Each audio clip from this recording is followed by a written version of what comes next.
તો ચાલો આજે આપણે એક મસ્ત મજાની ગુજરાતી સ્ટેન્ડઅપ કોમેડીની અંદર ઊંડા ઉતરીએ. અહીં વાત ખાલી હસવાની નથી, પણ એ સમજવાની છે કે આ હાસ્ય આવે છે ક્યાંથી, એની પાછળની કળા શું છે. શરૂઆત જ કેવી જોરદાર પંચલાઇનથી થઈ છે નહીં? આ એક જ વાક્યમાં આપણને આખી કોમેડીની ઝલક મળી જાય છે. સંબંધો પર એકદમ રમૂજી અને ધારદાર કટાક્ષ. પુરુષ અને સ્ત્રી વચ્ચેની જે ખેંચતાણ હોય છે ને, એને બહુ જ ચાલાકીથી અહીંયા બતાવવામાં આવી છે. તો ચાલો આપણા પહેલા વિભાગ તરફ જઈએ. આ કોમેડીની સૌથી મોટી ખાસિયત શું છે ખબર છે? એ છે કે તે આપણી આસપાસના જીવનમાંથી, રોજબરોજની નાની નાની વાતોમાંથી ગજબનું હાસ્ય શોધી કાઢે છે. આને કહેવાય અવલોકન કોમેડી.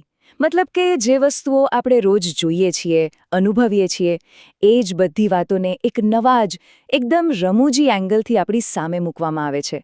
એટલે જ તો આ કોમેડી આપણને આટલી પોતાની લાગે છે. અને કલાકારનો અસલી જાદુ તો અહીં જ છે.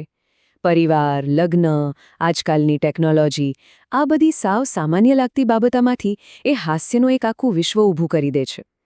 આ જોક સાંભળીને સમજાય કે આપણી રોજની જે નાની મોટી તકલીફો છે એ પણ કેટલી બધી હસવા જેવી હોઈ શકે છે.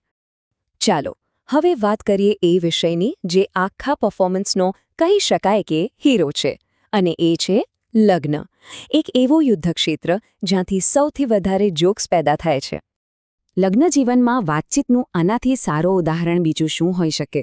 આ જોક એ બતાવે છે કે પતિ પત્નીના સંવાદમાં ઘણીવાર એક જ વ્યક્તિ સતત બોલતી હોય છે, અને મજાની વાત તો એ છે કે એને પાછું એવું જ લાગે કે પોતે તો હવે બહુ ઓછું બોલે છે. સંબંધોની આખી સફર આ થોડાક શબ્દોમાં સમાઈ ગઈ છે. શરૂઆતમાં જે પ્રેમથી તું મારી અને તમે મારા કહેવાતું હોય, એમાંથી સમય જતાં તું અને તમે ગાયબ થઈ જાય છે, અને અંતે શું વધે? ફક્ત મારામારી. શબ્દોની આ રમત ખરેખર અદ્ભુત છે. આ તો એકદમ મજેદાર જોક છે. જ્યારે પત્ની પૂછે છે, તમે મને કેટલો પ્રેમ કરો છો? તો પતિનો જવાબ સાંભળો, પહેલા 45 કિલો કરતો હતો, હવે 90 કિલો કરું છું. પ્રેમનું માપ સીધું પત્નીના વજન સાથે જોડી દીધું. આવું ગણિત તો ક્યાં જોવા મળે? હવે આપણે એ જોઈએ કે આ કોમેડી આપણા જૂના જમાનાના જીવન અને આ નવી દુનિયાની વિચિત્રતાઓ વચ્ચેના ટકરાવને કેવી રીતે પકડે છે. સમસ્યાઓ તો એની એ જ છે, બસ સંદર્ભ બદલાઈ ગયા છે. સમય કેટલો બદલાઈ ગયો છે એનું આ એકદમ પરફેક્ટ ઉદાહરણ છે. પહેલાંના લગ્નમાં વરરાજાના બૂટ છુપાવવામાં આવતા અને માંડ 200 રૂપિયા મળતા. હવે કલાકાર કહે છે કે જમાનો બદલાઈ ગયો છે, હવે તો સીધો વરરાજાનો મોબાઈલ જ છુપાવી દેવાનો, 5000 રૂપિયા રોકડા. આજકાલના મીડિયાની ગેરસમજ કેવી કેવી પરિસ્થિતિઓ ઊભી કરી શકે છે એનો આ નમૂનો છે. એક ભાઈ ટીવી પર સાંભળે છે કે ભૂકંપમાં 4% લોકો જ બચશે, પણ એમને શું સમજાયું કે 4 બચશે. અને બસ આ એક નાનકડી ગેરસમજમાંથી જે હાસ્ય ઊભું થયું એ તો અફલાતૂન છે. ચાલો હવે એવા હાસ્યની વાત કરીએ જે આપણને ખરીદી કરવાથી માંડીને ડૉક્ટરને ત્યાં જવા જેવી સાવ સામાન્ય ક્રિયાઓમાં પણ મળી રહે છે. ક્યારે વિચાર્યું છે કે આપણે જ્યારે બીમાર હોઈએ અને કોઈ નિષ્ણાત પાસે મદદ માટે જઈએ ત્યારે પણ કેટલી બધી રમૂજી ઘટનાઓ બની શકે છે? ચાલો જોઈએ. આ એક એવી પંચલાઇન છે જેની સાથે ઘણા લોકો પોતાને જોડી શકશે.